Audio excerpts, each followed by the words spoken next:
Hello, City Councilor Matt Lemming here. I just got back from a run, so my face is a little bit redder than usual. But in this recap, I'm going to go over a couple of very important events that just happened at the past City Council meeting, and sort of get into some initial thoughts, nitty gritties on that, and try to answer a couple of the more common questions that I hear about these issues. So at the past City Council meeting, the work of a lot of colleagues of mine really came to fruition when we voted on three ballot measures that will appear on the ballot this November. The first of these is a $3.5 million Prop 2.5 override, which would, if passed, give $3 million to level fund the Medford public schools and basically make it so that they can, continue operating at capacity, as well as $500,000 to the Department of Public Works, which would go towards road and sidewalk improvements, let them hire inside more staff members to more actively maintain and repair the roads and sidewalks in Medford. The second is a $4 million Prop 2.5 override, which would invest in Medford public schools, in particular into their arts and vocational programs, and let them address salary issues with teachers and paraprofessionals. So the first one just would make it so that the Medford public schools can just stop treading water, and the second lets us really invest in our kids' education. And the third is a debt exclusion, which is a temporary tax increase to build a new firefighter headquarters on 120 Main Street. So there's a lot that can be said about these overrides. I'm just going to try to use this video to just offer some answers to a lot of questions and sentiments that I hear a lot about these measures. A lot of this is just going to be information that I've already gone over in previous posts on my website, but this, I'm trying to make this kind of a go-to simple page just for some of the most obvious top-level stuff to be answered for people who are just trying to learn more information about this. So first off, Proposition 2.5. That is a 1980 ballot measure that essentially prevents cities from increasing the amount of money they take from property taxes by 2.5% in any given year, barring new growth. So, in other words, if you took in $100 million from property taxes one year, you're not allowed to take in more than $102.5 million in property taxes the next year. The problem with that is that inflation between 1980 and today averaged out to 3.08%. So that means that effectively the budget of a given city goes down, the value of it goes down over time. And what that means is that cities can do basically one of three things. The first is they do an override, which over 300 of the 350 municipalities in Massachusetts have done so far. Of the cities, I think Medford is one of like 3 or 4 that haven't so far. Or if you're like Cambridge or Somerville, you can invest in these massive commercial projects, which end up growing your commercial tax base a massive amount over a 20-year period.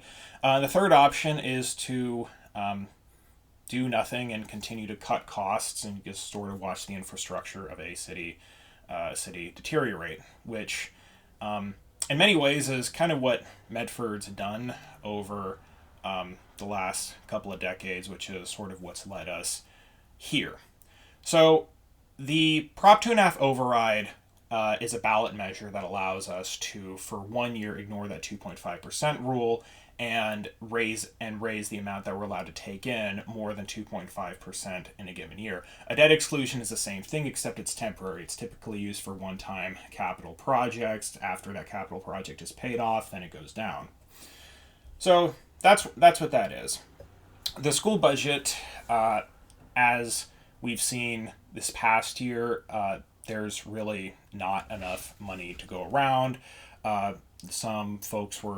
Some people were saying, why can't we just pay for it out of something like free cash? This year we are taking money out of ARPA in order to meet some of the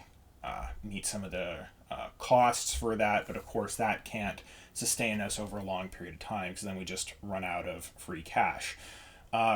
So we really need to have a permanent way to sustain continuing costs of our school system, given the fact that the way Prop 2.5 is set up and the fact that Medford hasn't had any of these substantial development projects over the past 20 years. It's really necessary to do that at this point.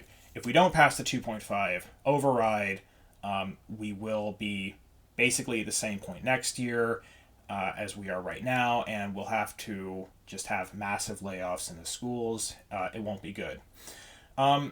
I've heard people talk about different points of opposition to this. People are trying to ask, are there any alternatives to doing this? Some folks have brought up, okay, well, why can't Medford do more to develop businesses? City Council is working on that very actively right now. We are essentially laying the foundation so that Medford will be much more business friendly in the future. The most important thing that we're doing right now is the zoning overhaul, which we've had many very boring meetings about. And this will make it a lot easier and a lot clearer for businesses to know where they can open and the process for doing that in the future. It's just that can't get us money over a 2 to 3 year period that we would need to fund our schools.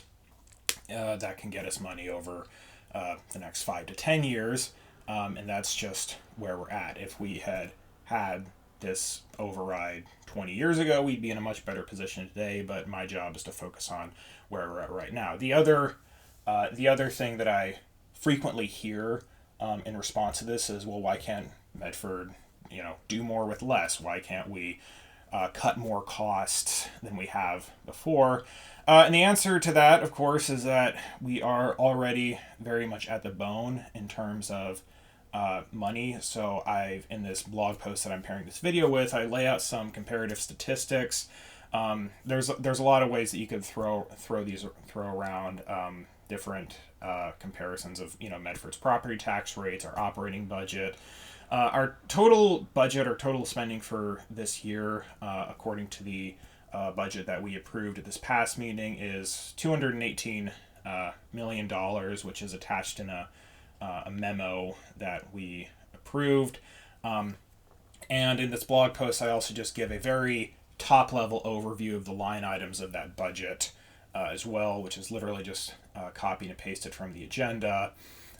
There's a lot of things there, like Medford Public Schools is, of course, the biggest line item there. The second biggest is insurance, which the city has to pay off, and there's a lot of complications behind all these things. So, for instance, health insurance rates spiked pretty substantially due to the lingering after effects of COVID, which took up more of the city's budget than usual, which is one of the many reasons that we're facing this shortfall with the schools today. But, I frequently hear people say, well, I pay my taxes, where does my money go? And this budget right here that we approved is where your money went. There's also many meetings which we've uploaded to YouTube, which shows all of the individual meetings we've had with the individual departments over these different budget line items, in which each department head specifies why they need what they need in very great detail. And we're really at the point where if we try to cut any more than we already have, it will be detrimental financially in the future. And this if there's a huge administrative bloat, then that's one thing, and you could make things more efficient that way. But eventually the system becomes brittle if you just keep doing that, and it breaks apart very easily. There was a instance where that made the news last week where City of Arlington lost $445,000 to a phishing scam because they refused to put any sort of investment into their IT department. So penny smart, dollar stupid. It's important to avoid that. My colleague, Councilor Callahan, the chair of the Public Works Committee, she gave a very nice spiel at the last city council meeting that detailed how if we keep letting our roads in Medford get worse than they are today, then it will be exponentially more costly to repair them than if we did this debt exclusion for $500,000 right now. So people say, our taxes, our property taxes are very high, and of course, they are, but they are lower than the vast majority of municipalities in Massachusetts, even accounting for the very high property assessed prices in this city. I mean, our $8.65 per $1,000 of assessed value is lower than 7 out of every 8 cities in the Commonwealth. When you're accounting for cities with a population above 20,000, then Medford is in which there's like 96 cities, 96 municipalities in the Commonwealth with a population above that. Then in terms of per capita operating budget, I think Medford is in, usually it's like the bottom 5 cities. So the point of this being that when there's people that are saying, oh, we need to save money, we need to, et cetera, et cetera, there's really not a whole lot more we can save. And the few suggestions I have heard around that, somebody was saying like, oh, we should fire the superintendent. Like that's literally illegal. Like you can't do things like that under state law. No, we're about, like, there's no $2.7 million that's being spent elsewhere. There's no $6 million line item that we can just cut without having massive consequences. So this is all a way of saying that this override is very necessary at this point. It's essentially the only choice we have. The work that City Council is doing right now in the zoning overhaul is going to have more substantial effects in Medford's long-term development. That will really allow more businesses to come in. It'll make the process a lot clearer and easier for outside parties to set up shop here.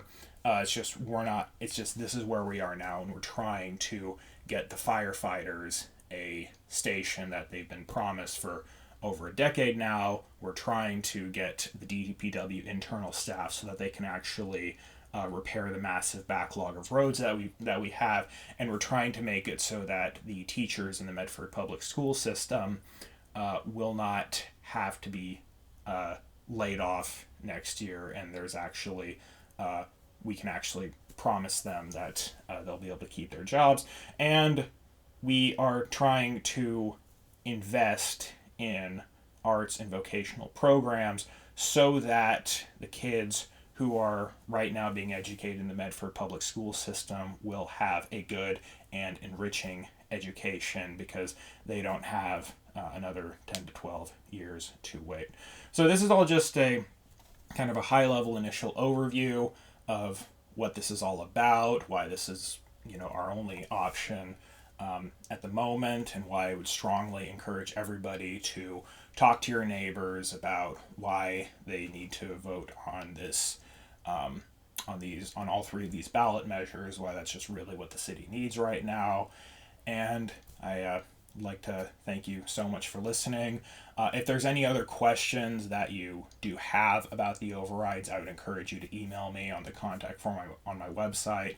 I generally only like to talk about the things where I have a clear, definite answer. I will try to be, so I can't promise you the timeliness of all of those responses, but I will be trying to update this blog post on my website with common questions as I hear them. So thank you very much for listening, and have a wonderful summer. Thank you.